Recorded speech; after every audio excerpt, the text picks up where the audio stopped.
Morning, everybody. How's everybody doing this morning? We're here live. Hopefully, it's a good stream. It should be HD, but since it's live, I don't know how good it'll be. But I am at a sacred grove here, Catholic grounds. In the distance, you could see the 50-foot giant Madonna right there. You can see her head over the trees, and we're right here in front of me is where the Fatima shrine is.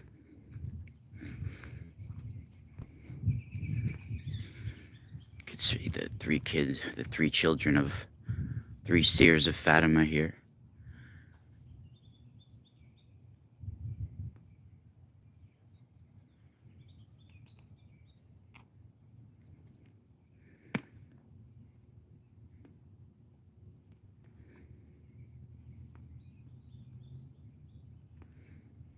Interesting standing stones here.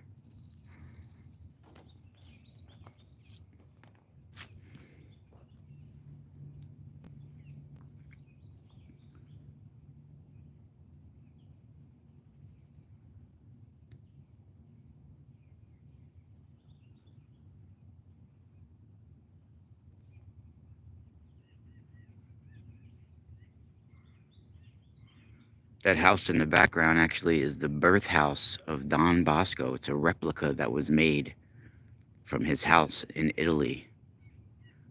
They made an exact replica of his house from Italy there that he was born in. And that place is haunted because I've been in there. In fact, one of the rooms actually burnt.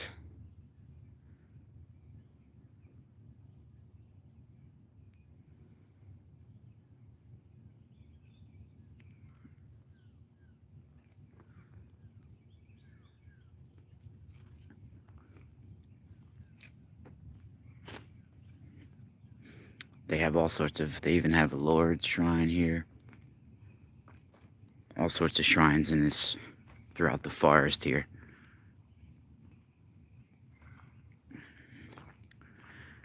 We're going to have an interesting little talk this morning. And hopefully I could go live from my laptop as well. My daughter was sleeping before still, so I came out for a walk. It looks like it's about to rain too, so. And I think things sometimes need clarification with the topics as well. You hear so many people, it's become such a crazy topic, and so many people have been talking about like Nephilim and things like that, that I think people have gotten confused even what the terms are. And these are the fallen angels, the seraphim actually, that they're protecting this forest. That's how they have it. They're holding the crown for Mary, for the Madonna, the Ave Maria. And that crown is just high enough to crown that big giant Mary that's over there. It's pretty crazy. This forest is intense. I've had very, very intense experiences here. I've even seen some things in this forest. This whole area alongside the Hudson River here is just high energy, spiritual energy around here. Very ancient. The Nap and the Munsee and the different tribes that were over here used to call it the Hudson River Shutamuk. Shutamuk. They used to call it. It used to mean like the stately swan, Cygnus, or stately swan. They also had a name another name for it that meant like the river that goes two ways. Because the Hudson River at one point it flows two ways at the same time. So you guys could see the title of today's video, and yeah, I without embarrassing the person here live on air, I'm not gonna out their name, but like I've seen certain hosts talking about like Nephilim and things like that, and they're actually wrong with a lot of things that they're saying, like, and they're using certain terms like even the number 200. So in the book of Enoch, it talks about 200 fallen angels that come down on Mount Hermon and make a pact. Now people align this up with the Genesis story of angels coming down and taking women as wives, or having somehow mixing their DNA with them, right? And making a hybrid race called the Nephilim, this race of giants. Now, the 200 are not Nephilim.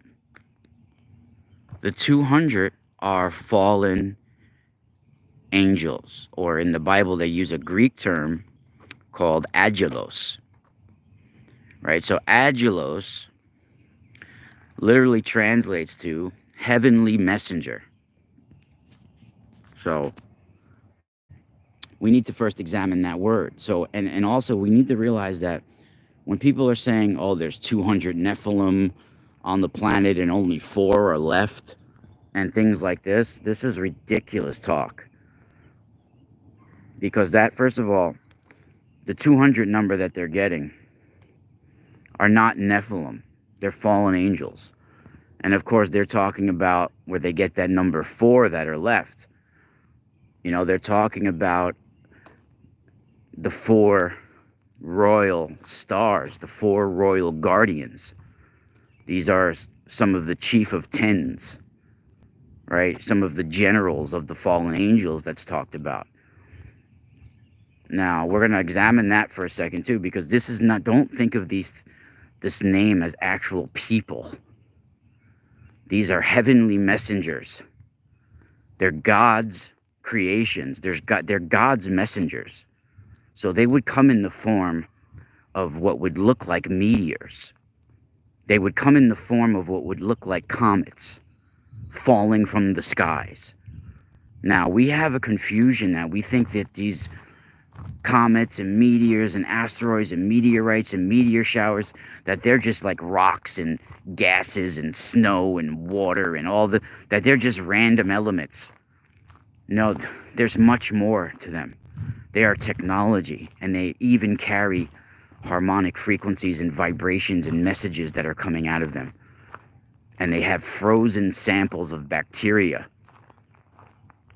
that's being carried interstellarly and transported interstellar. And then when it communicates with our sun, it's being activated and then sent out through our inner solar system. And we got to realize that when we're talking about fallen angels, we're talking about something very similar to meteors. We're not talking about physical people. And we're talking about something that could come here and broadcast a harmonic frequency and can actually appear as whatever it would want it to on this planet. It could even veil themselves as humans. It could broadcast a whole new frequency on the planet. And we have this, if you know what to look for, written right before our eyes.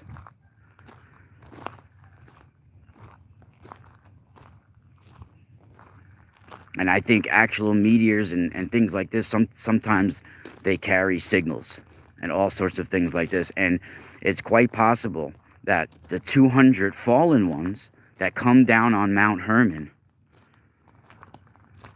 came in the form of like meteorites or meteors. And when it says they came down on Mount Hermon, they came down on Mount Hermon, and when it says they made a pact on Mount Hermon, where they decided that they were going to infiltrate mankind, and they saw women, and they wanted to mix their DNA with women. And then it said that they taught people certain sciences. Well, what if these 200 meteor-type devices came down God's technology on Mount Hermon and join together some sort of vibrational signal in communion with each other, making a pact with each other that broadcasted a whole new frequency on the planet, a whole new DNA on the planet. And people started to have new abilities, sciences.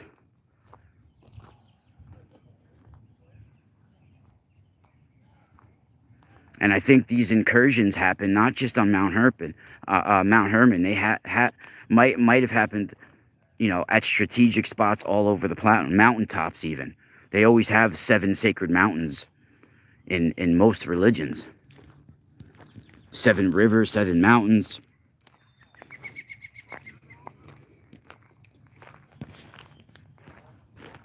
So don't listen to people out there. You know, doesn't mean some people out there aren't intelligent when they talk about it. Know what it is? Nephilim has become, and the fallen angels have become a hot topic.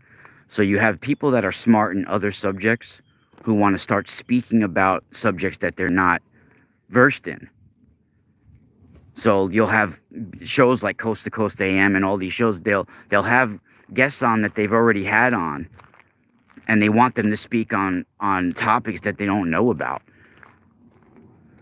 So this is the topic that I've been researching over 30 years, and I've had experiences that led me to research it.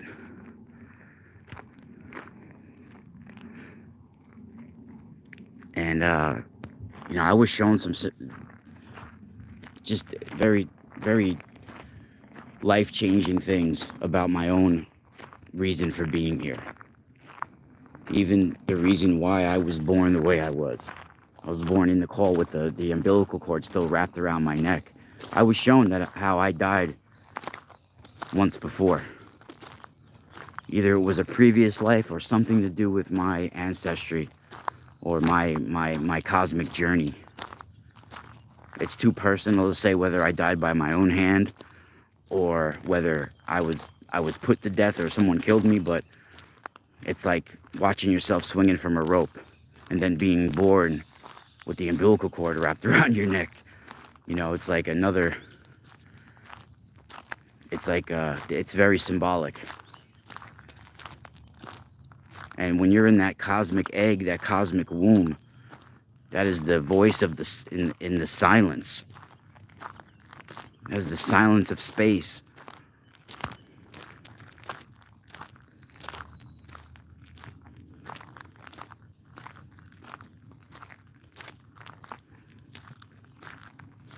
And I had some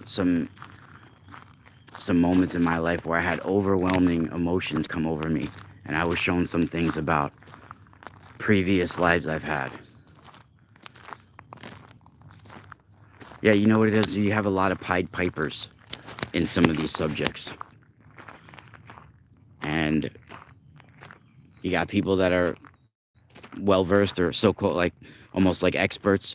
And then you got a lot of Pied Pipers who see certain topics and get it. They're like, oh, that's a cool title. That's a cool name. That's cool. Let's talk about it. Let's throw it up. And it's a lot of these conferences that are going right now too. You got some experts mixed in with Pied Pipers. It's a weird mixed bag, but it is what it is. At least more people are trying to get in and look for the truth. All right. So, but it's weird. It's a weird thing. This shouldn't be a cool thing to be into. Like, this never was a cool thing. This actually made me strange my whole life. You know, even all the jobs I've ever had, like I would have certain books with me on break and and everybody, it sort of made me separate from everybody else. Nobody wanted to talk about this stuff. And now all of a sudden people think they're cool that they're talking about this stuff. Like it's some cool topic. But it's interesting. But people have got the wrong idea. You know, it's really intense. And,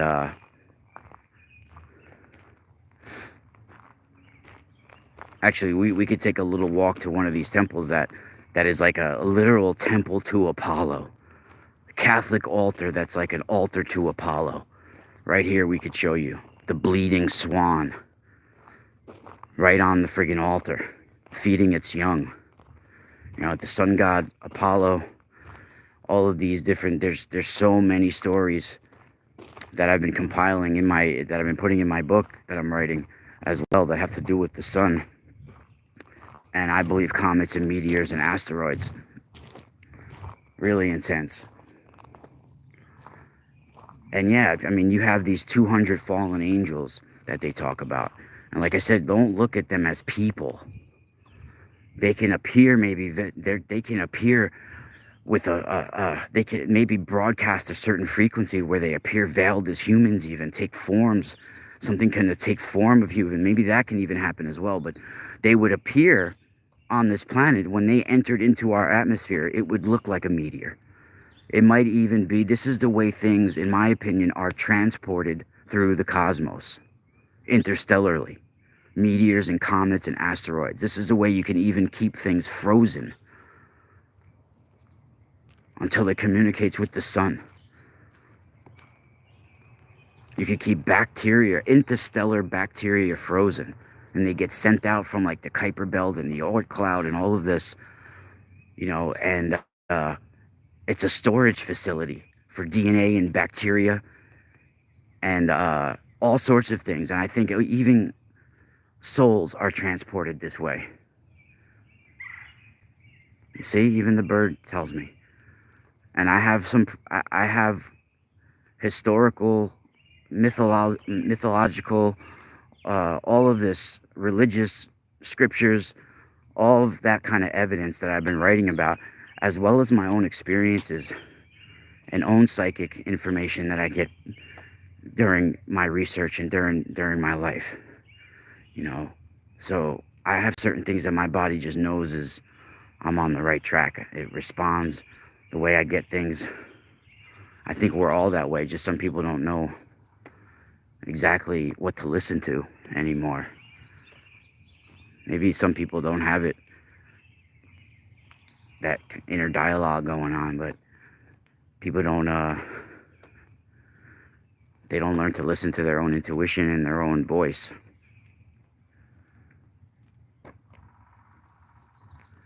But where's the best way to go to that altar? I think I gotta walk up the other way.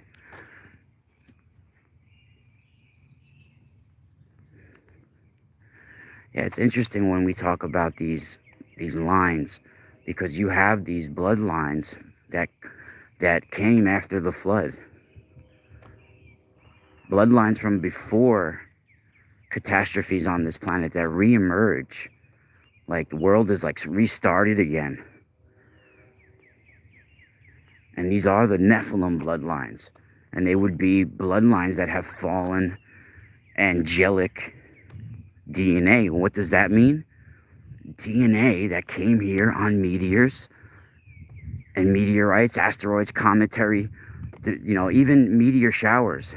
They are fragments of comets that are coming on mathematical precision. On monthly, they come like on monthly basis on different months of the year, and they come on mathematical precision, and they're fragments of comets that are spraying down bacteria and cometary dust and viruses and evolution, life, creation, and messages and signals.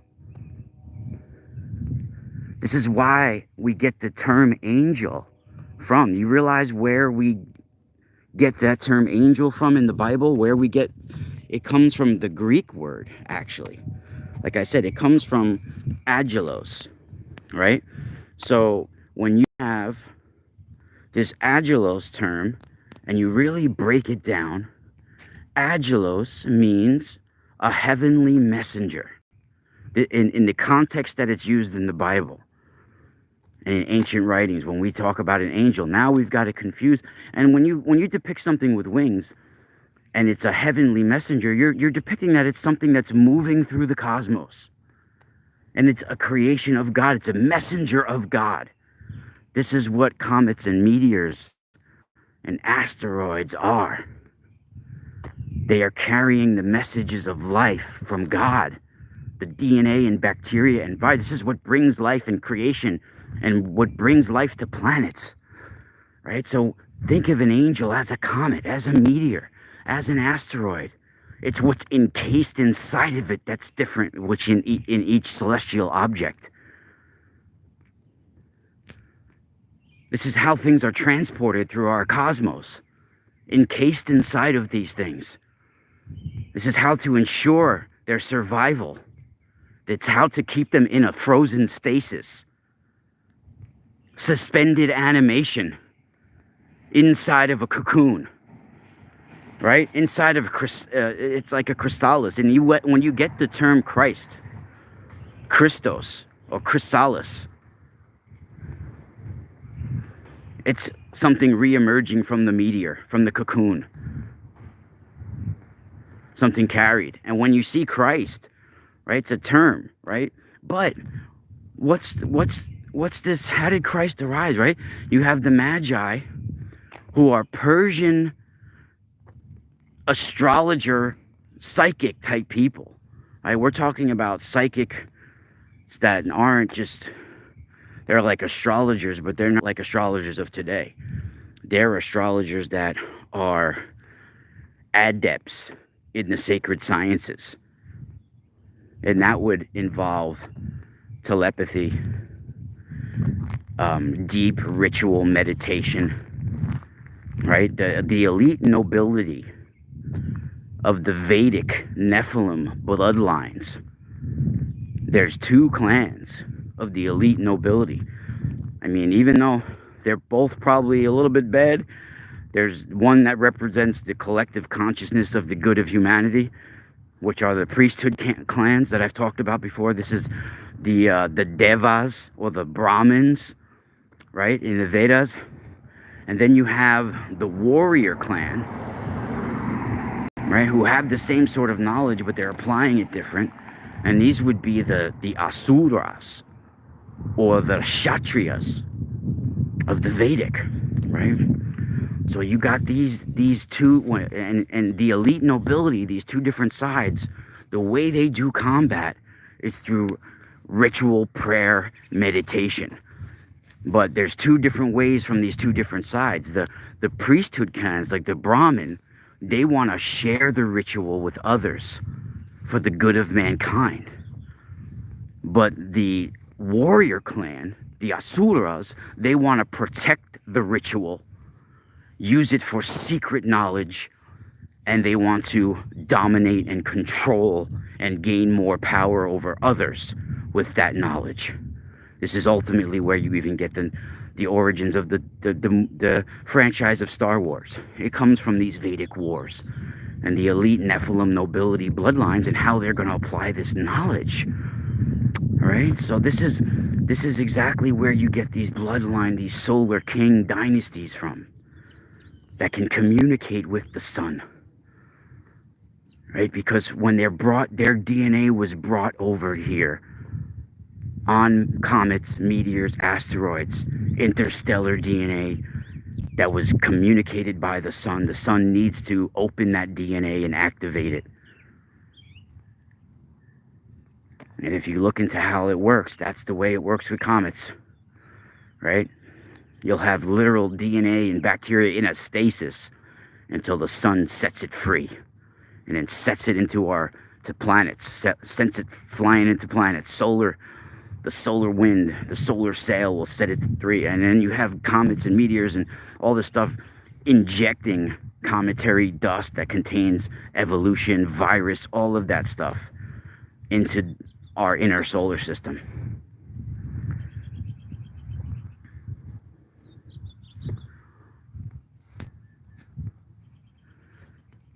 And it's when you have Jesus, right? Jesus Christ, look how he was born. You have these Persian astrologers who are adepts, right? They're obviously focused on the sky. This is the first place after the flood where astrology becomes a science.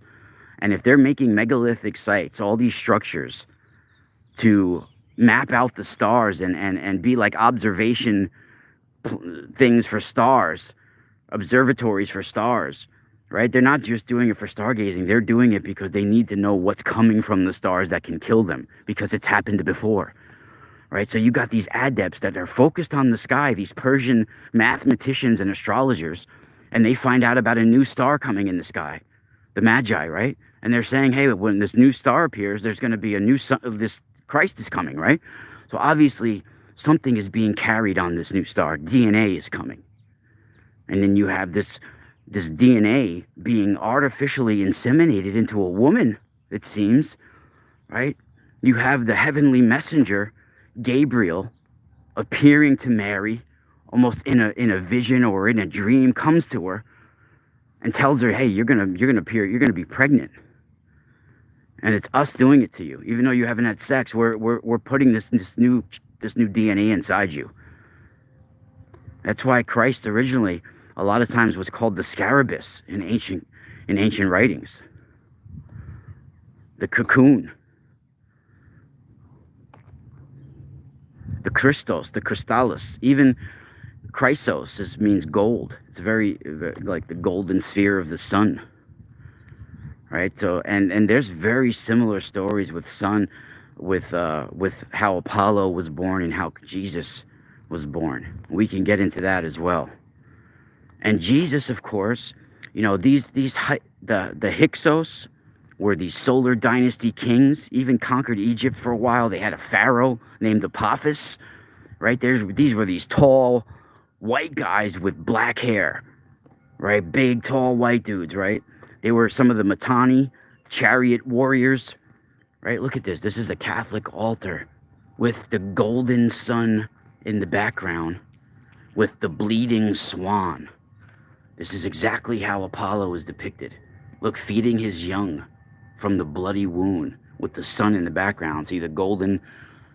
So you got a sun god altar here right on the Catholic grounds.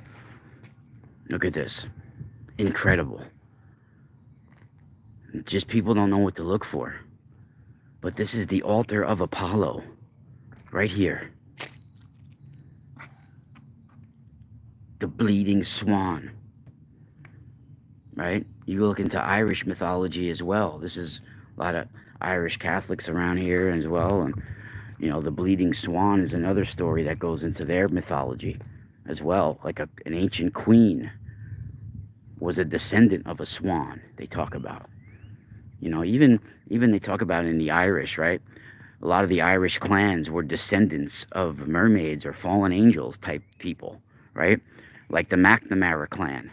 McNamara, that name McNamara comes from Mac Con Mora, right? So the McNamara clan or Mac Con Mora means, it translates to descendant of the seal, like a sea creature, descendant of a sea creature, descendant of a seal.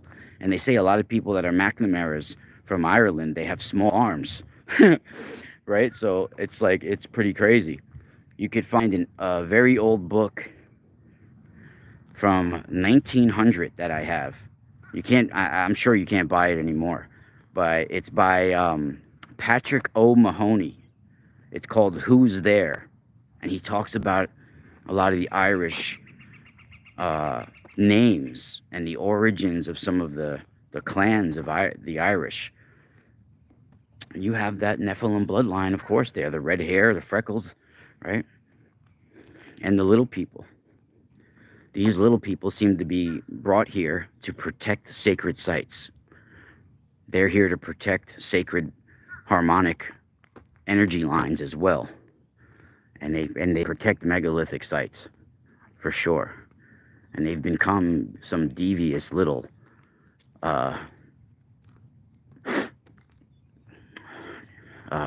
frequency on the planet. And it's a frequency that things can appear to you. Almost like they're holographic images that are just as real as you and me. And they can be really nasty suckers. They can make you become mesmerized in the woods and make you walk off a freaking cliff. Trust me. I've gone through it.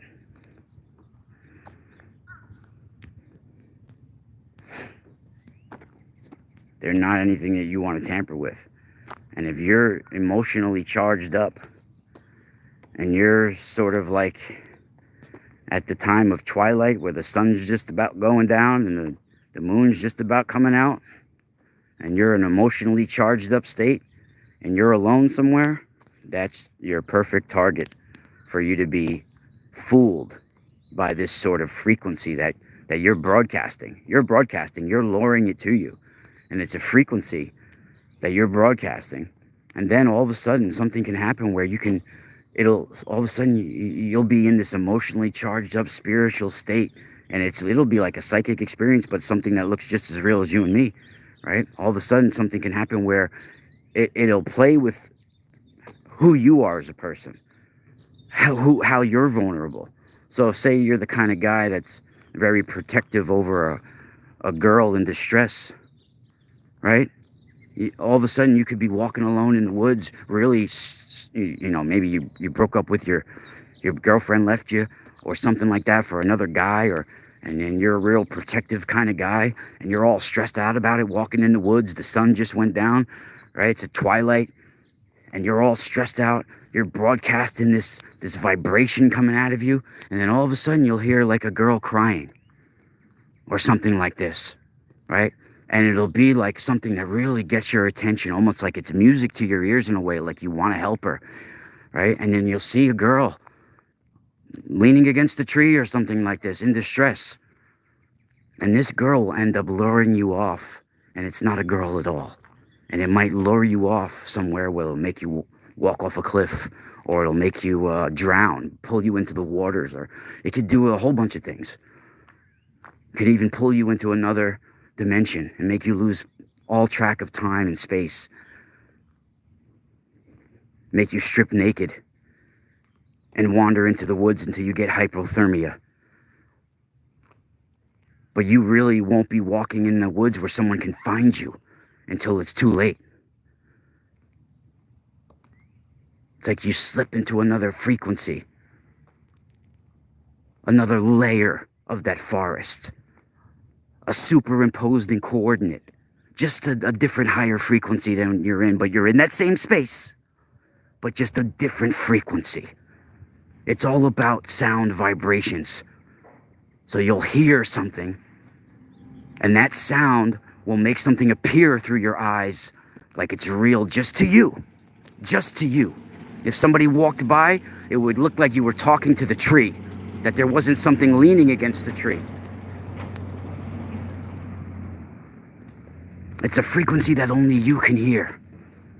Specific humans. That's why when you see in the book of Revelation where it's talking about things come down from the sky and only the people that have the seal of God on them is protected. It's a certain frequency that only certain people are supposed to feel, because those are the people that are praying to God, that are broadcasting a frequency.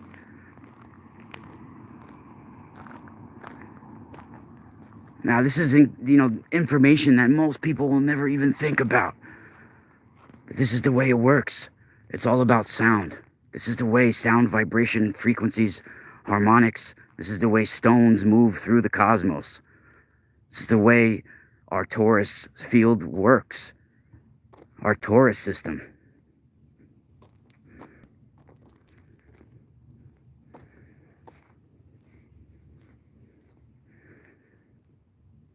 Yeah, so when people are talking about like the 200, like I recently saw somebody was on a popular overnight radio show saying, oh, there's 200 Nephilim. 200 out of the 4 out of the 200 Nephilim are left on this planet, and they're locked into Middle Earth or whatever. So they're getting that. It's so ridiculous hearing that statement, because it doesn't even make sense. They're like mixing different stories up with each other and acting like all of a sudden they got some inside information about 4 Nephilim existing in the middle of Earth. Like someone just gave them it's like, no, you're getting that from like some of the generals like Semyaza and Azazel and these ones that were locked down in the abyss that's talked about in the book of Enoch. But these are not even Nephilim, first of all. Let's put the whole other crap out that you're talking about that makes no sense. But let's just talk about the first thing that you're calling them Nephilim. They're not even Nephilim. They're fallen angels that's talked about in the book of Enoch. And we have a term that's used in the ancient Middle and Near East and all that area, right? Called Betlos, Baytlos, I believe. Bytelos. This is actually where Babylon, I believe, most likely was derived from as well.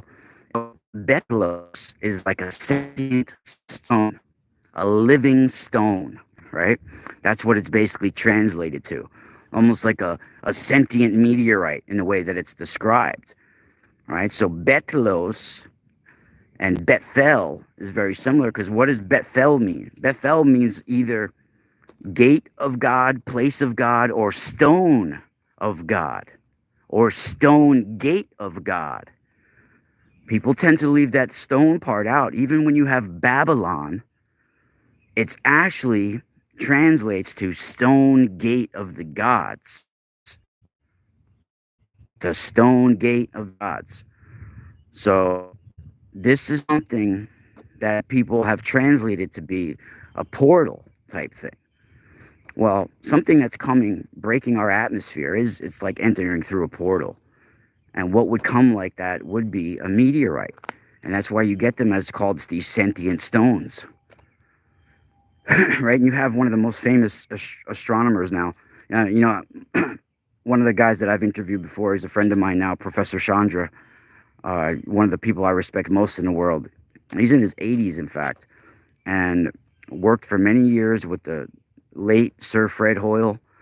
I mean, these are some of the most famous astronomers. One of his colleagues, who I don't think he agrees with a lot of the guy, but the guy's been like really in the mainstream now lately, is the guy named Avi Loeb. Right, he's an astronomer. He was talking about Oumuamua. Now he's talking about that there's a meteorite or a meteor that's beneath the ground that he thinks beneath the water, that's alien technology, and it's a meteor, that's cloaked as a meteor. And he even thought, oh, Oumuamua, right? They're talking about this now, but this has been talked about for thousands of years. This is nothing new, right? It's like we've forgotten it because people thought that we got smarter, that it's primitive to think that, I don't know. It's like weird. We've almost been like programmed to think it's primitive to think that. I mean, but this was knowledge that's been here. It's been here. I mean, there was whole priesthoods developed to embodying meteorites, where the seer, the sibyl, would literally embody the meteorite. It would be the focal point of the temple, of the megalithic site. Most of them would have a centerpiece that had a sacred crystal or meteorite or something like that. And they're no longer there because they've been taken. They're small. All that's left is the altars and the structures itself now. And I find that incredible. Just that swan that was on that altar that we just saw. I mean, that's incredible. Let me see what's going on in the chat. Yeah, Byblos. Exactly. Byblos is another. The name Betlos, Baitlylos. That's a Betlos stone. And there's stories on the foothills of Mount Lebanon, and which is right where Mount Hermon is and all there, where these Betlos stones coming down. I don't know if it was Archimedes. Somebody wrote about it. I forget now. But man, I could talk for like 6 hours straight on all the sun mythology that goes along with all the different people. All the different. I mean, it's just there's even a story in Greek story of Phaeton. His name is Phaeton, Phaeton, where he asked Apollo. He's like the son of Apollo, I think, and he asked Apollo if he can actually drive the chariot of the sun for a day. He wants to drive the chariot of the sun, right? So he's got inexperienced hands now, right? So he's never driven it before. So that's how the story goes, where like he asks the Apollo, which is like the Greek sun god, he like asked his Apollo like if he can drive this chariot just for the day. And he doesn't know how to drive it, so he's got real experienced hands, and he takes control of these fiery steeds because they portray it as like these fiery chariots, these fiery horses coming out from the sun, which I think most likely are coronal mass ejection bursts, right? So they're talking about he has inexperienced hands and he wants to drive the chariot of the sun for the day. And the chariot of the sun, he can't control the fiery steeds coming out, and it's going to come and destroy the planet.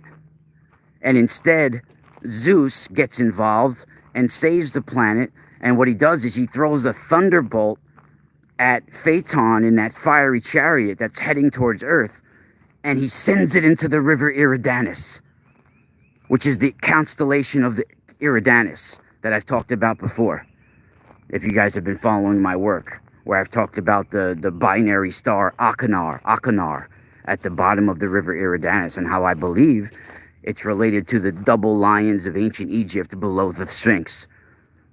And that's a whole nother thing, but because of what I've remote viewed. But there's a story where there's either some sort of comet or meteor or asteroid or some sort of coronal mass ejection burst, something like that, that's heading towards the planet.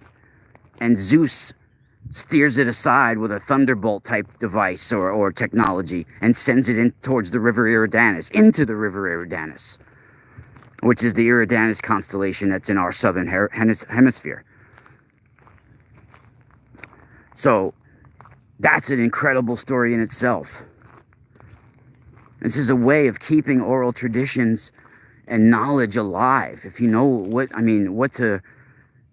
Nowadays, when you hear that story, it's like incredible.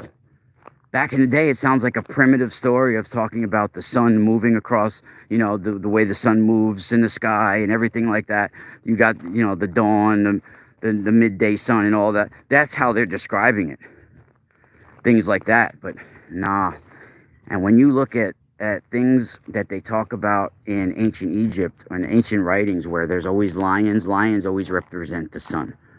Or they represent stars or suns or stars, right? And when you see double lions a lot, it represents binary suns, binary stars. And people don't realize that, man. And I've been saying that for a while now, and I've been writing it in my book, and I don't know how people haven't figured that out before. I've never heard anybody else say that the double lions of ancient Egypt, they talk about it, that it's the different... It might represent the mid, like the different day, the morning sun and the evening sun, like the midday sun and the morning sun and the two solar paths, things like that. People are never translating that as the binary suns or binary stars.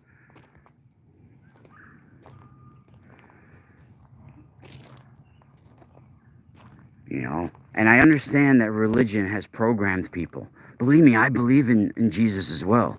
I believe that there was someone sent here to be a new man, a new planet. Like we were supposed to have a savior, and that he died so he can literally point the coordinate to heaven for us, if you want to call it, which is our higher dimensional existence that we fell from.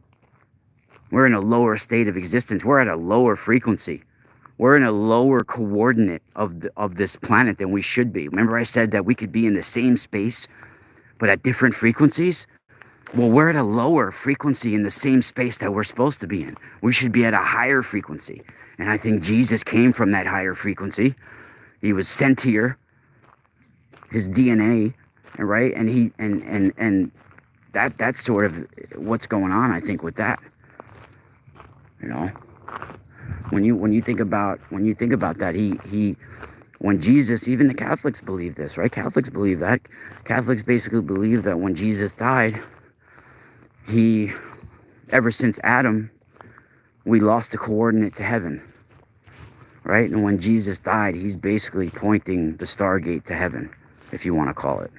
It's the coordinate that we lost, that we don't know how to get back to. And that's what it ultimately it means in Catholicism as well. That since Adam, we lost the entrance to heaven.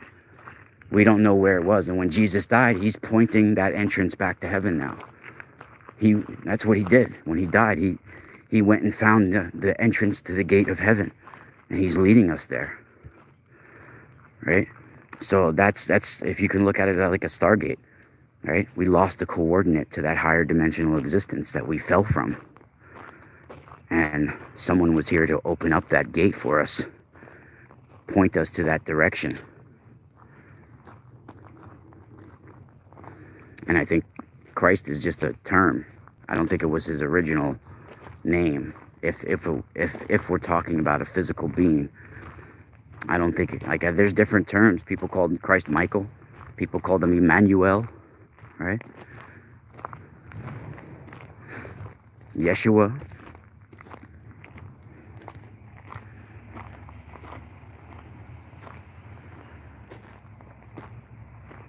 And that's how I look at it. You know, we lost the coordinate to our higher dimensional existence. And he brought us to Stargate to heaven. And that's why you have the Tower of Babel. And you have all these other technologies that are trying to pierce the veil of heaven, like CERN. Because it even said in the Bible, it even said that God permitted these bloodlines, the Rephaim, the Nephilim bloodlines, that they are not permitted to enter heaven. That means they're not permitted to enter that higher dimensional existence that we came from. They're not permitted to enter there, right? And they're not permitted to sleep or rest. They'll have no peace. So they're like these wandering, disembodied spirits when they die, right? So what happened now? You have like Nimrod and all of this trying to build a tower that can literally force their way into heaven, pierce the gate of heaven. And most likely they had the coordinates because Nimrod had access to sacred knowledge of God, right? Who would have access to God's knowledge? His heavenly messengers that he's sending, right? The angelic frequency that I talked about. So anyone privy to that would have that knowledge. Those angelos, those heavenly messengers, would be carrying the knowledge of God. That's what they were sent to deliver, and someone ended up either hacking into the system and sending it, you know, disobeying the original intention of their existence, right? Because if someone had access to knowledge of how to send comets and meteors and asteroids, and how to send them with specific programmed viruses and bacteria and messages like that, digital messages basically that's being transported interstellarly. Obviously, there's a technology that has access to that. Galactic computer type things, whether they're through the sun or they're existing in superstructures within our Oort cloud and Kuiper belt and other places like that, or even right embedded within our own waters on our planet and different places like that. Most likely that is what's the case. Even from my own remote viewings, I can't prove it, but that's what seems to be the case, that there's galactic computer type devices. This is how things are sent out, and this is technology of the universe, of God. This is what God is. God's not some dude literally throwing thunderbolts. It is the universe. It's the brain of God. We're just a microcosm, right? Think of like comets and meteors and asteroids and planets and suns. They're all the little dendrites and neurons and all the stuff that we got going on in our brain.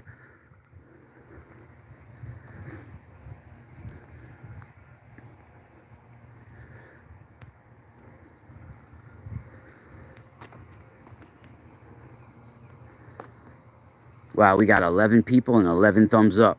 That's what's up, 1111.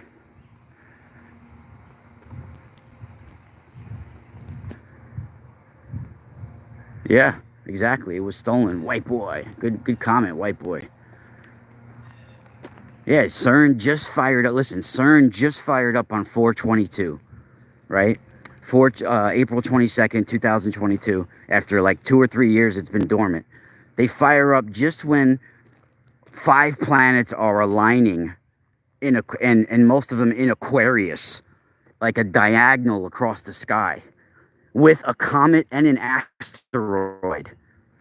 In the next month or two, this is what's all happening. If you look, go outside at like 4 a.m., especially if you're over here in New York, Venus is pulsating and sending messages and impulses. You can communicate with Venus right now.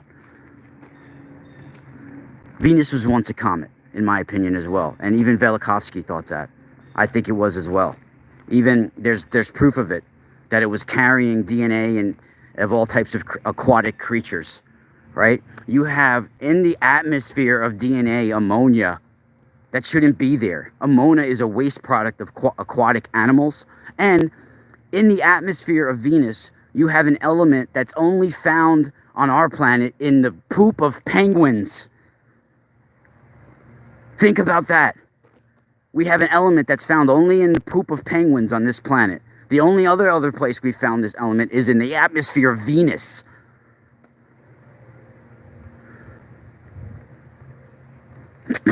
Crazy, right? And ammonia is all over the atmosphere of Venus. And that we know is a waste product of aquatic animals. So, you know, it most likely was a comet type thing that came into our inner solar system orbit. I mean, Velikovsky talks about it in Worlds in Collision book that it was a comet from, I think he said it was Jupiter, if I'm not mistaken, or something like that. I read it about 5 years ago. I think it was Jupiter, but yeah, I just recently read his Ages in Chaos book again. That's really amazing too. But because I was looking for information on the Hyksos, and he writes about the Hyksos and all of that. Because you got a few sources you can look for that talk about the Hyksos in ancient writings, like Manetho and some of the what they call fathers of the church. Some of them wrote about them as well. Manetho was a priest as well that wrote about the Hyksos. But what was I talking about before that?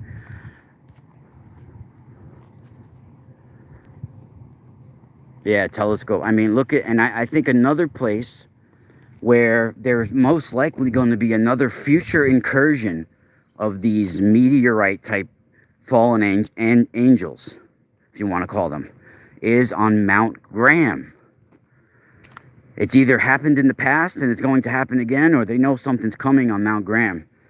Because we got the Vatican, NASA, all types of the craziest and most high-tech telescopes on Mount Graham right now. Clustered in one little area of Mount Graham. And I mean, of course, people say this, oh, it's because it's in the mountains, it's the best place for an observatory because you can see the stars. Yes, that's true. But I mean, when you think about Mount Graham, this was the holy mountain to, was it the Apache? I don't know if it was the Apache. I forget the name of the tribe that exactly was the holy mountain, but I remember exactly the story of the shining reptilian type beings that they talked about, that they communicated with on Mount Graham, and also of these mountain spirits that protect the wormhole that exists on Mount Graham. That's what the natives talk about. They talk about a literal connection between the stars and Mount Graham, a wormhole type connection, a portal type connection that exists, a spot where things come in from the stars on Mount Graham. And they talk about these mountain spirits that protected, that are called the Gan. I think it's spelled G-A-A-N or G-A-H-N. Not sure if it's one or the other, but they're called the Gan. These are these mountain spirits of, I think it was the Apache, I'm not sure, but this is in Arizona, Mount Graham, right? So whatever area that was, I'm not sure if it was the Apache, but the mountain spirits that they had there were called the Gan, and they protected that Stargate on Mount Graham. So when the Vatican and all these places started putting these, wanted to put their stuff on Mount Graham, there was a protest. The natives didn't want this at first because they would upset these mountain spirits that were protecting the sacred coordinate. So that's a very interesting story in itself. You know, you can actually find that talked about in a book that Tom Horn wrote years ago. I think it's called Exo Vaticana or something like that.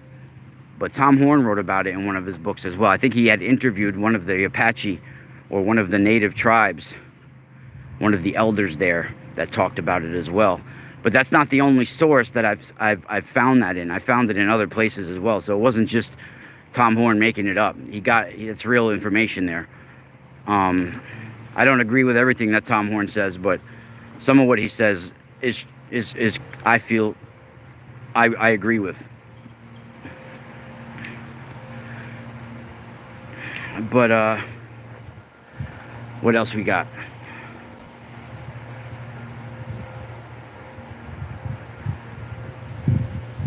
Yeah, Antarctica is another place where a lot of meteorites fell down. I think that's what brings different weathers and stuff too. That's how you change the planet. That's how planets get seeded. From what gets sent here through meteors and comets and asteroids.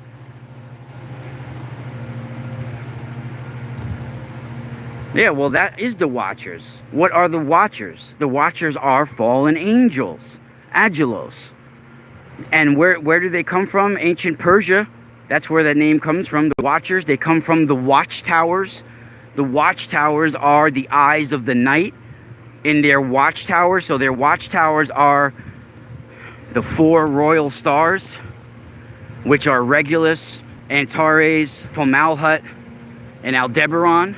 These are the 4 royal guardian fallen angels, and they protect the guardians of the portals of the sky, the eyes of the night that stand in their watchtowers. That's why they're watchers, watching over us.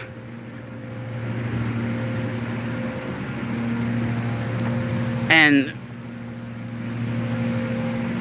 Persians had those 4 royal guardians, and they guarded the north, the south, the east, and the west portals. And this also was in the equinoxes and the solstices, the 4. These are the 4 royal guardians that people are confusing with, oh, these 4 Nephilim that are left on the planet, that are locked in the middle of Earth. What the hell are you talking about?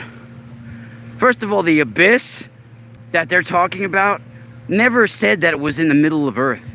People are saying it's an abyss, and they're confusing it with something that's below. The abyss can mean the abyss of the cosmos as well.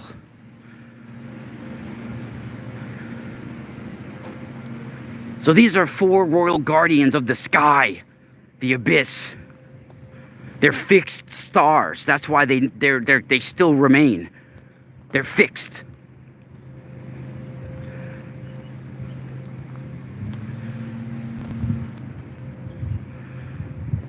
I don't know. But what do I know, right? I've only been going through it for like 33 years. I think people misjudge me because I look young and I sound young.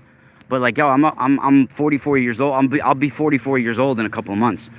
I'm not that young. And I started doing this over 30 years ago, this research. Literally. I might not have understood it on the level that I understand it now. I might have thought I understood some stuff when I was in my teens and 20s, and I didn't realize it until 15 years later that it meant something different now. But I've been working on it, and my information has been evolving for over 30 years. You know, so I waited until about 2012 till I actually started even speaking in public about it and being interviewed. It wasn't until like 2014 where I decided to do my own radio show. But I waited until I felt like I was even well versed enough where I could have a conversation with these topics with experts and hold my own, and in fact offer something that would be interesting as well. And in fact, I ended up becoming, you know, I'm not bragging or anything, but I know mostly more than most of these experts that are out there, that are so-called experts. And this is the way I am with things, you know. I got some faults in life, trust me. I don't like to go to doctors. I don't like to go to dentists. I don't like to do certain things in life that like the average person just does without thinking. Like there's certain things that I'm stupid in, that some people would think I'm stupid in. Right? I don't like, there's certain things like I'll get like a cleaning, but I hate to get like teeth drilled and things like that. I just like it that like there's just certain things, and doctors, like I really have to have like something like a bullet wound to go friggin' to the doctor. Like I hate doctors, and there's just certain things that people would be like, oh, you're like, that's retarded, that's stupid, and there's just certain other things that like, I have weird sensitivities. Certain things happen to me in life. I was born a certain way, so like even the vibrations of the dentist, it sometimes debilitates me. Just the drill. And so certain vibrations and frequencies, I get images from them. Like it doesn't just make me cringe. I'll get images in my head from it. It'll shut me down with some of the images too. So,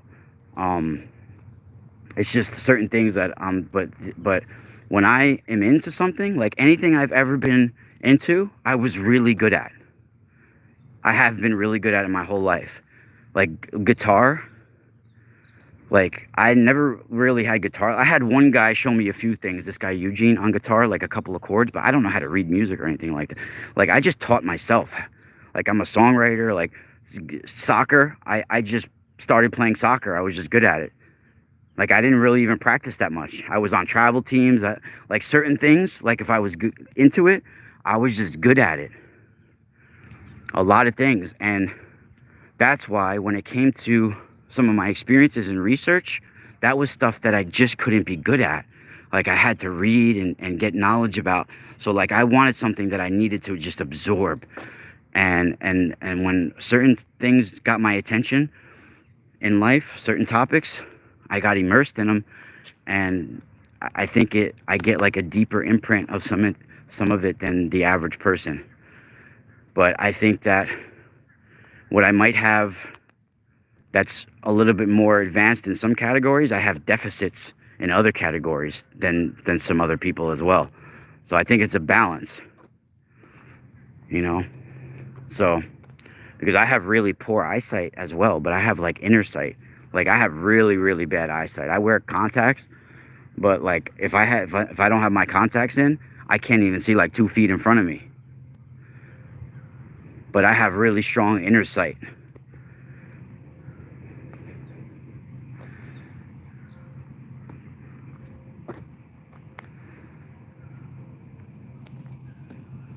I think that's how we all are. Yeah, I've always had a thirst for these topics as well, man. I remember just when I was a kid, like when, I don't know how old you guys are out there, but when I was younger in school, they would come once in a while, they would have these like book fairs where they would come with these like metal things where they would open up these metal cabinets and it would be all books inside. I mean, they would be like overpriced books. But like I was always going for the ghost books and the haunted books and alien encounter books, and I mean that was just natural for me. Like anything that had something about mythology too. I wasn't really like some like one of those nerdy types that were just like didn't have girlfriends and was into Dungeons and Dragons and stuff. I never played Dungeons and Dragons and stuff. I wasn't even into fantasy like that. I don't like.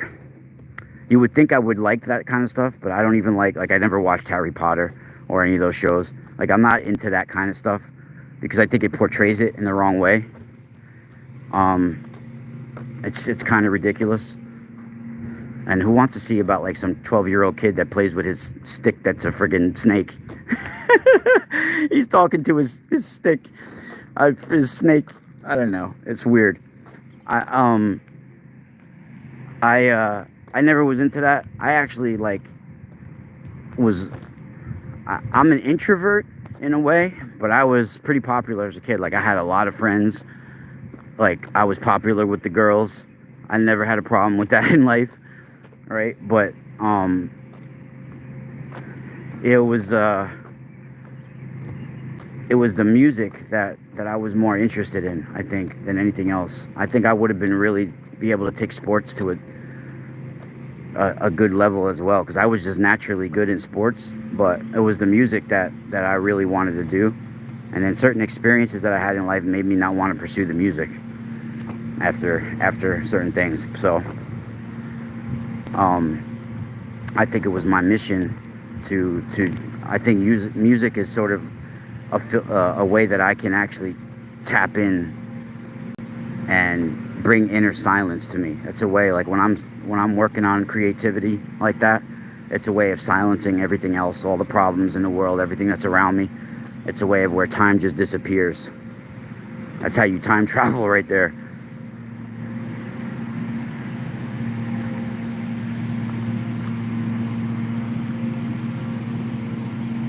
White boy. I don't train BJJ. What I did do is Muay Thai and kickboxing. I've been around BJJ for about 25 years. I have really, really close friends that are black belts that teach for Renzo Gracie. One of them is his name is Onishi. He's actually teaching in Dubai right now for Renzo Gracie.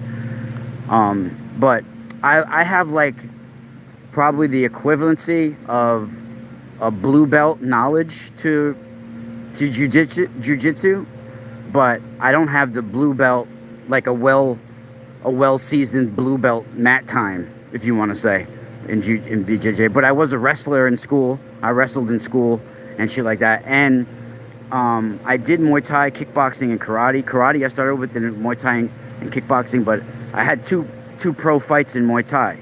So I had a few amateur fights, and then I took 2 pro fights in Muay Thai.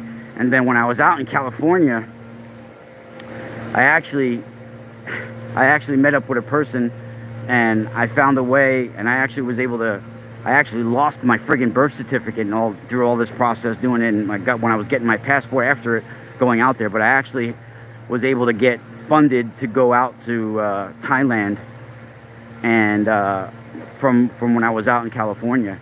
And then actually when I came back, I was like literally broken on the street because I spent the money that I had out there. But I had to come back to New York. But when I was living out to California, I actually went out at first to Thailand, and I did a camp out there. And then there's a promotion called Song Chai, one Song Chai, and I had two fights in there. So that's like pro Muay Thai, especially if you're getting paid for it, it's pro. And it wasn't like I got paid a lot. I just got paid like a couple hundred, $200, I think. But it wasn't a lot of money. It was at they have like these fair events too. And so that was 30 days that I did there, and I like cleaned out my whole body and shit like that.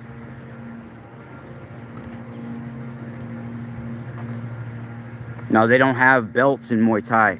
You get armbands, like different color armbands that they usually do. I mean, I guess maybe some MMA gyms might do belts now, but there's not typical belts for Muay Thai. You get like these different color armbands that you'll see them wear sometimes in even in the fight. Well, usually when you get to the pro level though, you're not wearing the so-called armband of your belt. You're sort of, when you see the Muay Thai guys that are wearing those armbands that are tight around their arms and they're fighting pro in Thailand, usually they're wearing the color of their mom's dress or their wife's dress or something like that. They usually do like some sort of like family warrior type representing. It's a spiritual type thing, and they'll be like they're fighting for, say, their mom died or this happened or that or they just got married or this or that, or they just had a daughter and they want to wear their daughter's shirt color or whatever, or something like that to represent that. They do things like that. Or a lot of times they'll represent their gym.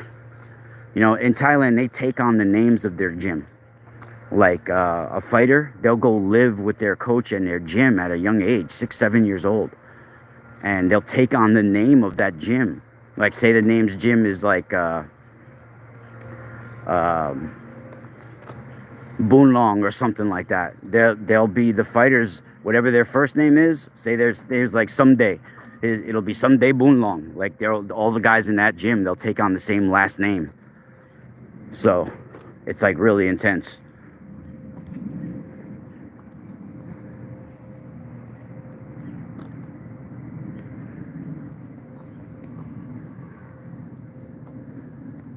Yeah, no, I took, once you, and you know, I took too hard of fights too quick, because once you go pro, you can't go back. It's not like you can start doing amateurs again. So I had gotten like a concussion almost, like, I think both times probably. The second time for sure, because like I did 5 rounds, and at the end I thought we were going into the 3rd round still. So like I didn't realize that I fought like 2 rounds on autopilot, or 3 rounds on autopilot. So I was like, this is not worth it. Definitely not worth it.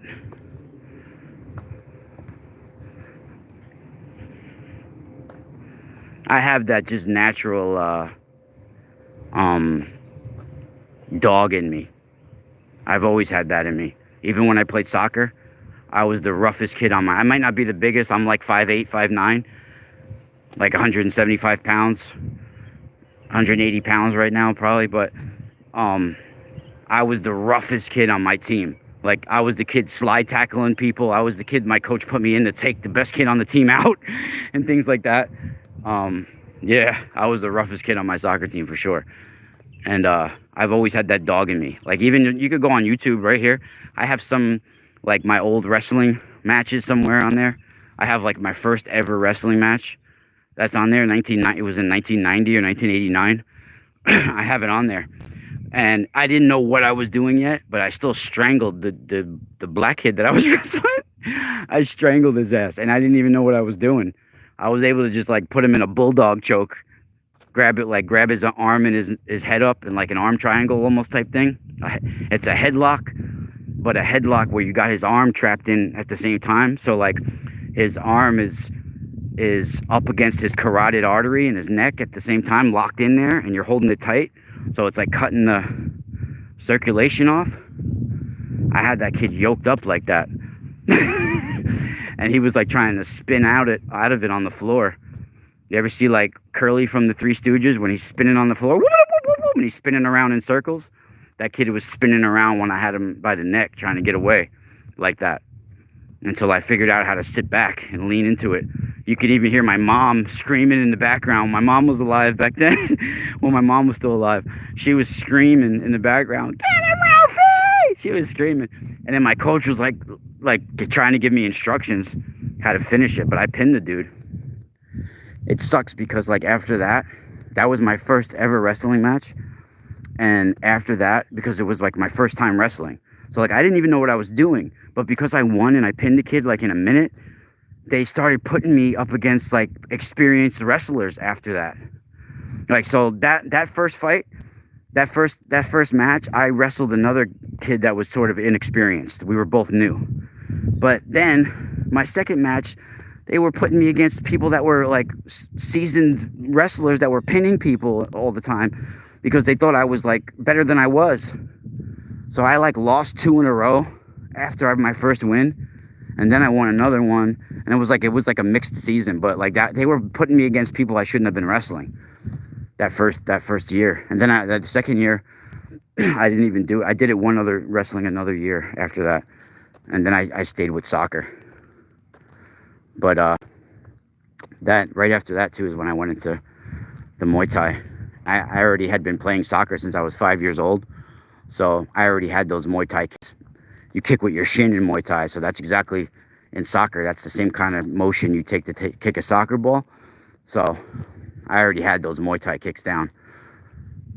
You throw with your hip and throw your shin into it. Way different than karate. Karate, you're sort of like touching shit with your foot, kicking shit with your heel. But in Muay Thai, you throw your shin like it's a baseball bat. You come sometimes like plant your feet flat-footed for a second and just throw your shin at someone.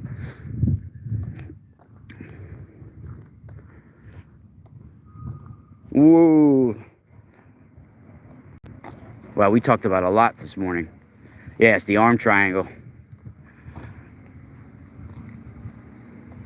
Yeah, turn your head away from the dude and drop your hips. Exactly. Yep, Jacob. That's exactly what my coach was yelling in the background. He's like, drop your hips. Sit down. He was telling me to sit down into it. Yeah. You can actually find the video on my on YouTube. If you go scrolling down, you could see it. It's I was on the Raiders. I'm wearing like a little red friggin' singlet. We were the Red Raiders.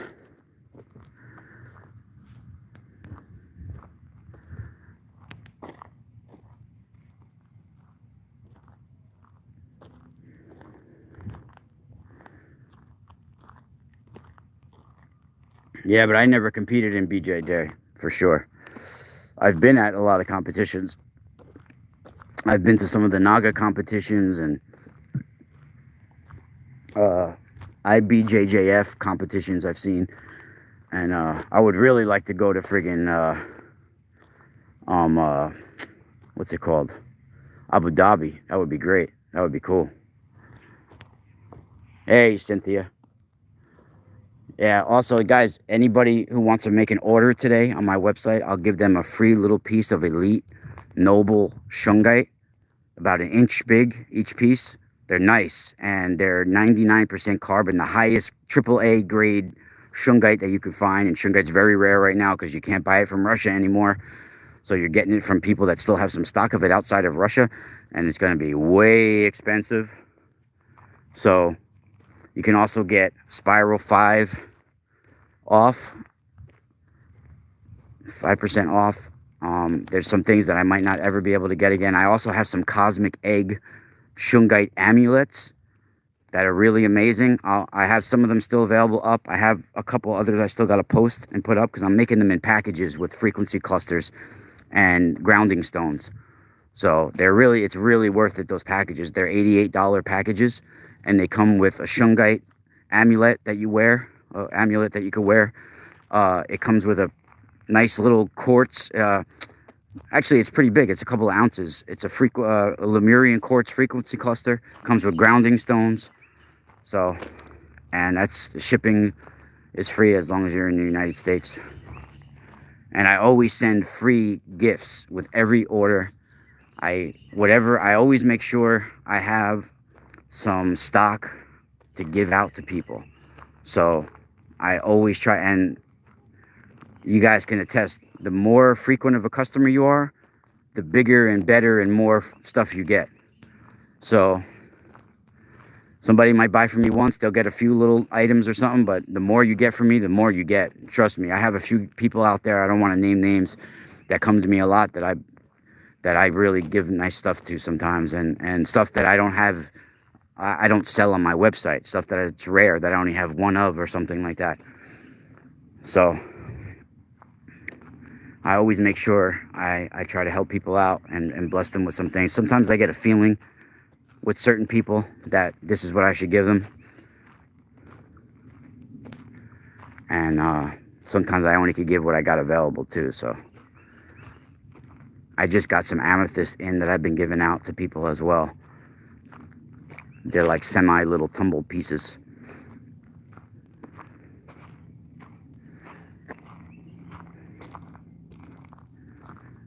Johnny's the man. Johnny actually had some pro fights as well. Johnny in the chat room. Yeah, if you go today, Jacob, because if you go today and buy some stuff, I'll give you the free piece of shungite as well. I'll give you some amethyst and some other stuff. But tomorrow, I'm not gonna be able to give out that shungite. I'm giving that just for today. That's elite noble AAA grade shungite. So anybody that buys it from today, you don't have to leave me a note or anything. Anybody that makes a purchase today, I'll give them a free piece of that. Tomorrow, I'm not doing it. It's only for one day because I only can afford to give a few pieces of those out because I don't have much. And I literally didn't even keep any for myself the last batch I got because I got a couple of bags in. I ended up just selling the whole bags.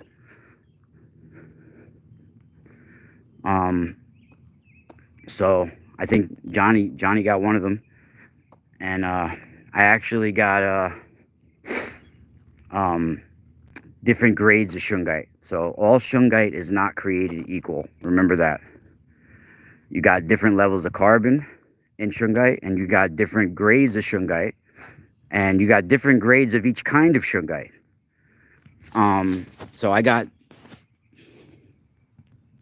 four different kinds of shungite right now, and it's not. I don't think I'm going to be able to get it anymore because the one guy that I was getting it from is from Russia, and he lives right here in New York City, in Queens, actually.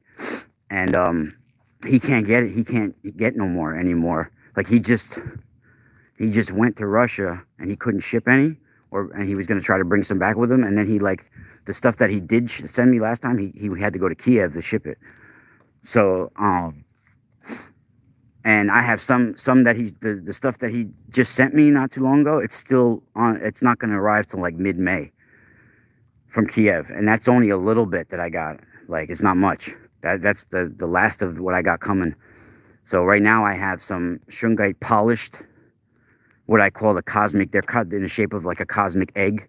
I like, see, well, some people get like different things printed on the shungite, like occult symbols and stuff. I didn't want to go there with the ones I was selling. I wanted to just make them pure shungite. So I got the pure polished eggs. They're like oval cosmic egg looking. They're between about 0.20 and 0.30 ounces each. They're like a little egg, cosmic egg. It's like a nice little amulet to wear. It comes on a necklace. And do I have one on me? Yeah, I think I'm wearing a different one. I'm wearing something different. I'm wearing one that's different. I'm wearing just a wafer one. Right now I got a wafer one that I'm wearing, but this one I have is that on my website. It's much nicer. It's actually a ball. It's an egg, a solid egg.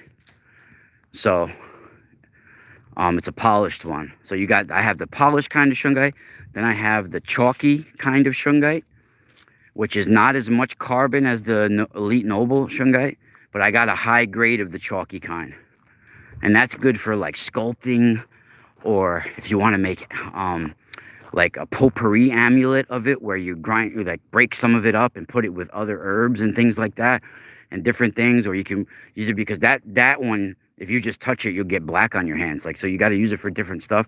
And then I have different levels of Elite Noble shungite. I got grade A, which is like high level, and then I got triple A, which is even more high level of Elite Noble shungite, and that's the highest carbon you could pretty much get. There is one other grade higher than the Elite Noble shungite, and I couldn't get that. It was way too expensive that one time I was going to get it. He wanted like $330 just for like a little amount of it, and I was like, no way. So I got those levels of shungite. Like I said, a lot of shungite people get, and if you're buying it for cheap, that means it's a low grade shungite.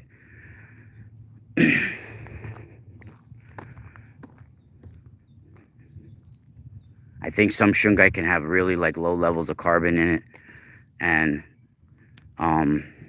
some can have like 98 to 99% carbon. And I got some amazing clear quartz clusters, really amazing Lemurian quartz clusters that have 432 hertz, basically cataloged on it. I also have Himalayan quartz, Himalayan rainbow quartz, where spots in the Himalayan quartz. This is high altitude quartz that I only could get once every 3 years. And the batch I got a couple of months ago was almost out, and I sent a certain amount of the batch I got to get some crystal skulls out of it made to my master carver friend in India. So I have some of those skulls up as well.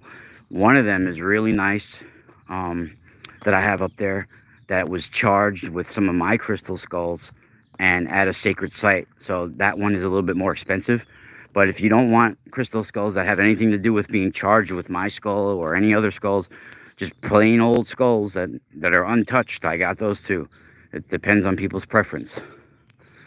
But I have some powerful skulls of my own that I had charged at sacred sites during equinoxes and solstices and things like that. So if you want that high level of buzzing energy, I mean, I'm talking about really positive energy that buzzes. This is a really, it's a magnetic anomaly of high new electrons at this site, the balanced rock that I go to too. And some of the crystals I have sunbathed in the Bear Mountain sun as well. So really, really specially charged crystals that you really can't find anywhere else. It's one-of-a-kind stuff.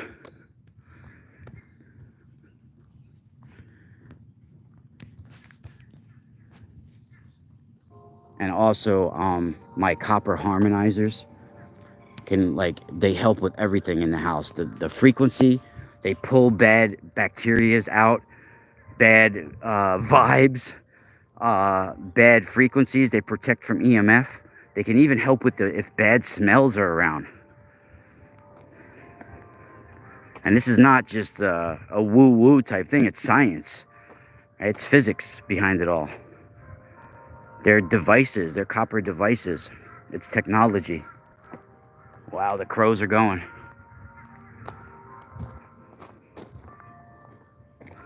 I think it's time for some of that white widow. Can't get no more of that white widow no more. It was at the dispensary. They ran out of it now. It was good though.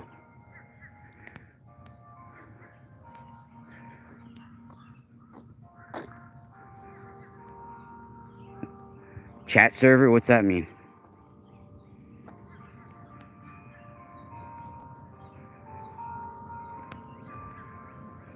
Johnny, I'm actually going to be adding some more stuff today too.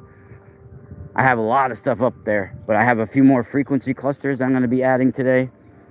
And I think some more Shungite amulets too I'll be adding. I'm going to be trying to get in those, I need to get the double wrapped harmonizers back in again. I don't have the material for those yet.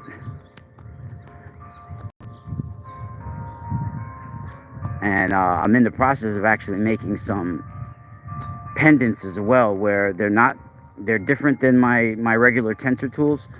They're copper wrapped around crystals. I'm using like 12 gauge and 16 gauge copper wire to wrap around crystals. So they're like nice. Some of them are nice big pendants with I'm putting like rare crystals that I have in them.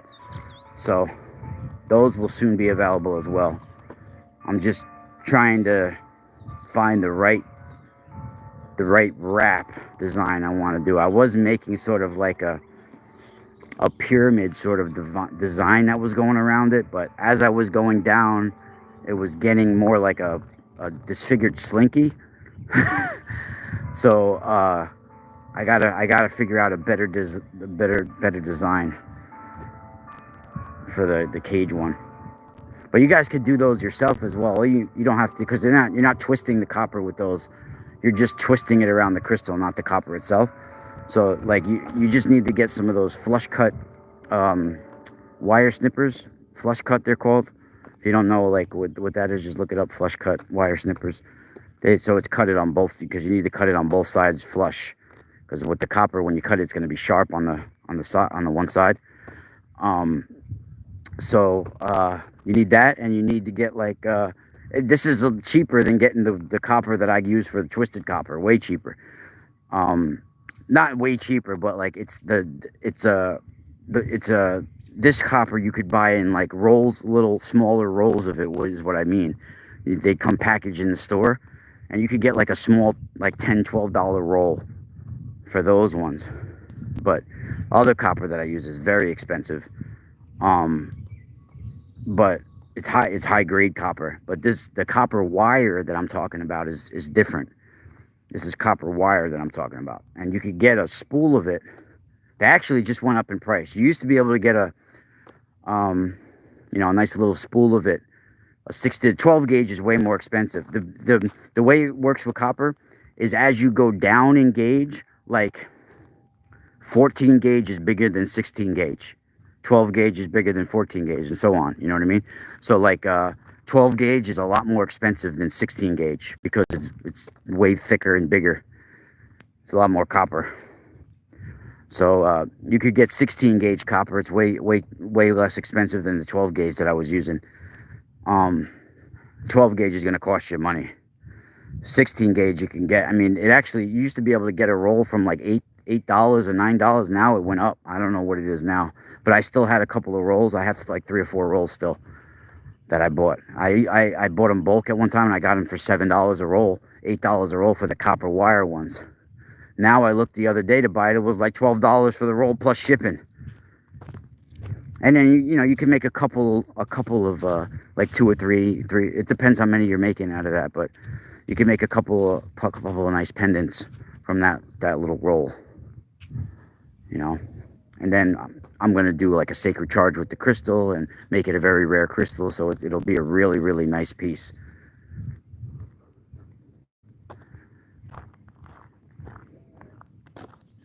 You got to make it a crystal too that won't crumble. Like, it can't be like a specimen. It's good to have like a nice quartz tower or something like that. Take care. I mean, I'm about to end it anyway in a second.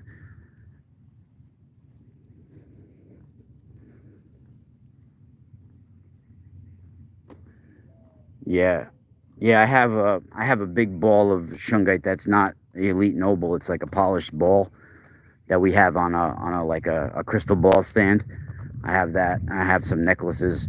I only have a couple of little tiny pieces of the elite noble for myself. Maybe one day I'll get some of my own, but I got rid of it pretty much, all the stuff I had before of it. I have a couple, like 2 or 3 little pieces of it, like small little pieces of my own.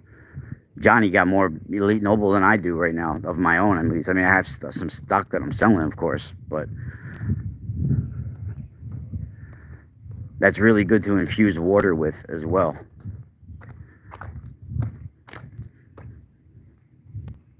I used the stuff that I did have before. I did have some of my own, and I grinded it up and put it on my heel inside of the Dead Sea mud that we have. I put Dead Sea mud and ground up shungite on my heel spur, and it helped. I mean, it pulled most of it out. It fell off. My heel spur has been better than it's been in 5 years in the last couple of days. Like, I'm walking, I haven't been walking in a while like this. I'm not limping or anything right now. And all I have is one little bandage over it right now. I don't have like no cushion. I don't even have any shoe cushions in. And my shit was brutal. I've had a heel spur for years. Because it formed because I have a torn ACL, a meniscus. So when I should have gotten surgery on it years ago, but I never wanted to get it done because I stopped training, and it wasn't like a priority to go get surgery. It's not like I'm in daily pain with it, but sometimes it like slips out of place kind of, and it hurts then. And certain weather it'll ache. But because of that injury, I walk heavy on my other foot. So, I had worked in a warehouse facility type thing for over 10 years, walking in boots on concrete over 13 miles a day and walking heavy on the one foot. So between that and years of soccer and kickboxing and being always on my feet, it formed a heel spur on my other foot leg. So I got like 2 bad feet now. I mean, I got a bad knee on one leg and a bad heel. But that's how, in a good way, that's actually how I got into working with the copper and crystals, because I was looking for alternative healing, so I didn't have to go on medications and get surgeries. And I tell you, man, the copper has almost 100% healed some things, and the shungite and certain things almost 100%, and I haven't gone to the doctors. The only thing that I haven't been able to heal, because I haven't actually put any copper in there or shungite or anything like that, is like cavities and teeth cavities or anything like that, because like I don't know how to go about it. But I truly believe we should be able to heal our teeth without having to drill in there and putting stuff in there. There should be some other like natural way. I just think that our brains have been changed. Like we should be able to heal better than we do. And like when we go to sleep at night, it's almost like we go into a healing chamber. And in the future, most likely there will be beds like that, so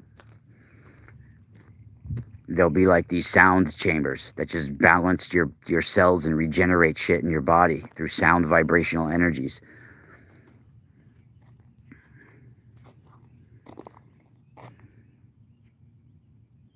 Yeah, no, I don't get copper like that. I actually get really, really high grade copper from India, and I get certain copper that's different levels. Some I get heavy gauge, some I get flexible copper, like so I can have the copper coils that flex behind your ear. I have AccuVacs that you can wear on your ear that are really amazing. Behind your ear they go. And it helps with headaches, earaches. It helps bring you to a higher frequency in your mind and everything. Brings silence to your mind. Oh my God. Those are custom made from my brain. I got a telepathic vision about it. Literally, I had a dream vision. A blueprint came to me about it, about this a flexible coil type thing, like the AccuVac that Slim Sperling invented. But I got a vision about one of those being flexible that goes around the ear, and I saw myself running with it on, so it like hugs around the ear, and almost like the wind, like whispering through, like whistling through the coil. Like I got a vision of that, and like nice thin flexible springy copper that can spring and fit around the back of your ear. And I have those on my website. I'm the only one in the world that has those that I know of. No one else, because it came from my brain, those ones. No one else has that actual device. The ear AccuVacs that I have, they're designed to go fit right around your ear. And the coil part rests behind your ear, behind the back of your ear. Really, really great. And if you get two of them, one on each ear, you know what? I might put up a deal so you can get two. I might put, because I have them up, selling them one at a time. But I might put up a deal so you get two of them. I have also sacred royal cubit tensor devices with the flower of life and the tree of life imprinted on them, pure copper, that stick on the back of your phone or your laptops. They have sticky things that go on the back, so you can put their tabs. So you could put them on the back of your phone or your laptop, or you could put them on near your Wi-Fi, stick them over there, or wherever you want to stick it. Stick it on your ass. You can even put it right on your all these devices, they're also for pets. So you can use it for a dog's chain, on the dog's chain as well. It helps with the dog because your dog gets Wi-Fi and EMF, trust me. And your dog sometimes will lay near the Wi-Fi for hours or lay near something. It needs that. NFTs, oh shit, contact me.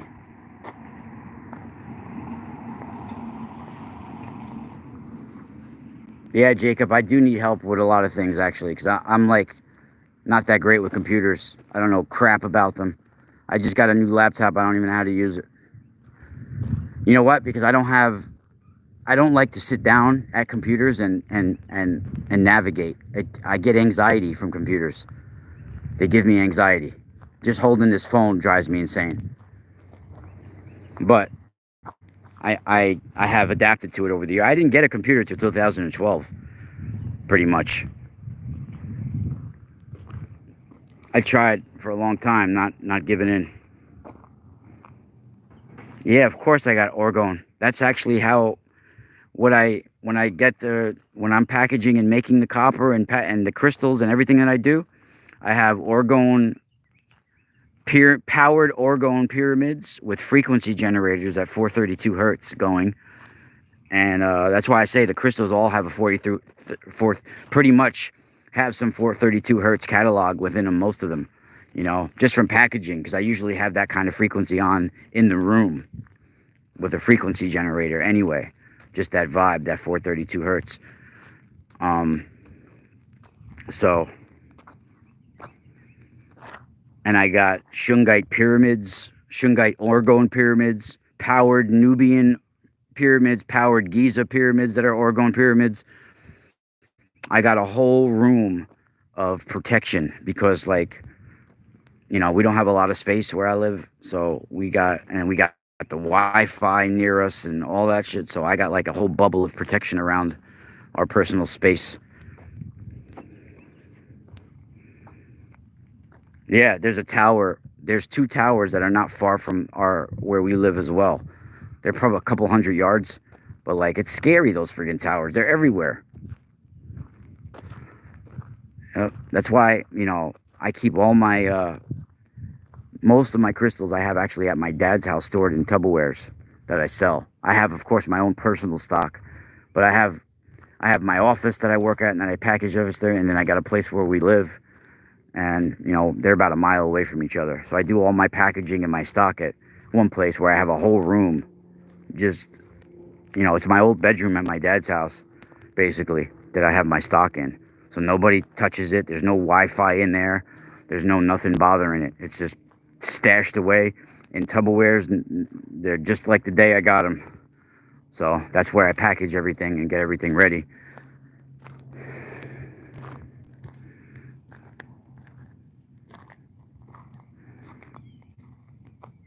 Yeah, I've taken the C60. I'm actually friends with Ken Schwartz from C60 Purple Power.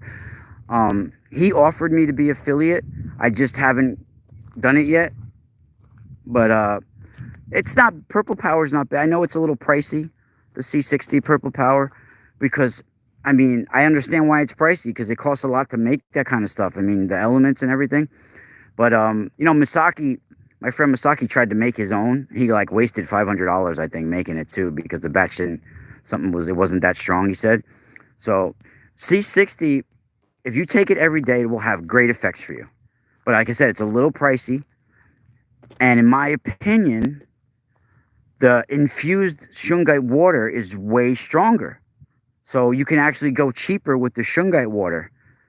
You just got to look into it on your own or contact me privately to get the right shungite before you start just ingesting stuff and things like this. So don't just start, definitely don't, I'm not recommending anybody ingest anything on YouTube. Trust me, I'm not doing that.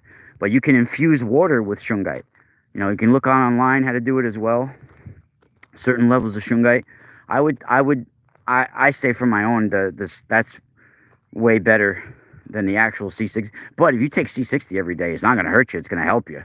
For sure, it's going to make you feel better. It's going to do positive effects. But in my opinion, even though I'm friends with Ken, it's, unless you got the money to do it. If I had the money, I'd be buying it every day. Like, I'd be buying it all the time. I'd order it because I had the money. But if funds are tight, it's hard to be buying that on a continuous basis, you know, because it's a little pricey. I'm just being honest. But if you can afford it, it's well worth it, because it's going to help you. I mean, it's going to help you for sure. I don't know if he has deals where you can get cases of it, but Zeolite, I never tried it. Shungite anal beads. That's funny. Dude, when I was out in California, one of my roommates, he was actually a really good friend of mine, but, you know, he was gay, one of my roommates, my friend James, a really good friend of mine, though, and one of his friends that were over all the time was talking, dude, do you realize that people do crystal meth? And there's a way of doing, like, of course, everybody knows people do crystal meth, but there's a way of doing it that's popular with the gay community, where they call it booty bumps, where they take a syringe, but they take the needle point off the syringe and they squirt it up their butt, dudes. Crazy. If I gotta stick something up my ass to get high, that's the day I call it quits. No way. They were calling it, oh, they do booty bumps. Oh my God, dude. I was listening to Howard Stern one day too, and the guy was like pouring alcohol in his asshole. This was years ago. A guy was getting drunk by pouring alcohol in his butt, watching the shots go down his butthole. It'll absorb it, but yo, you could kill yourself that way. That shit is crazy. No way. I ain't booty. No way, dude. If I gotta do that to get high, then there's a problem. Fuck that. Fuck. Time just try to stick her finger in there and I would freak. Like, who would do that to somebody just out of nowhere too? Like, I'd not even prepare you and just whoop. No way, man. That's how someone gets choked, gets elbowed. That's how they get that 12-6 elbow. Boom. Right on the top of the dome. That's the old break the wooden block elbow.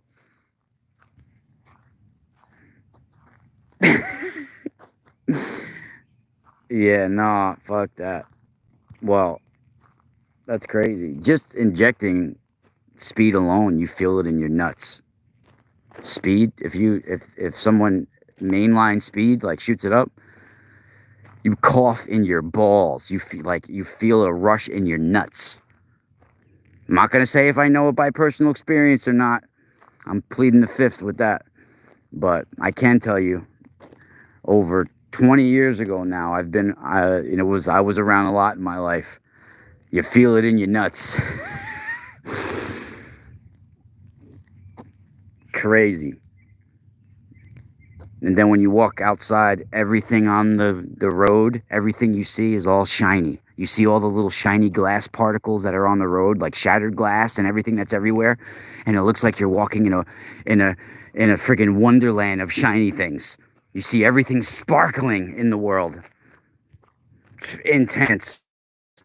It's ridiculous.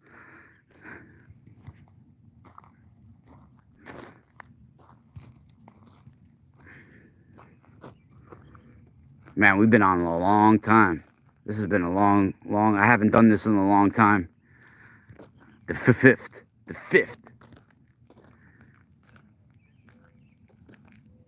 Yeah, I haven't done one of these walking chats in a long time, so it's good that we did this.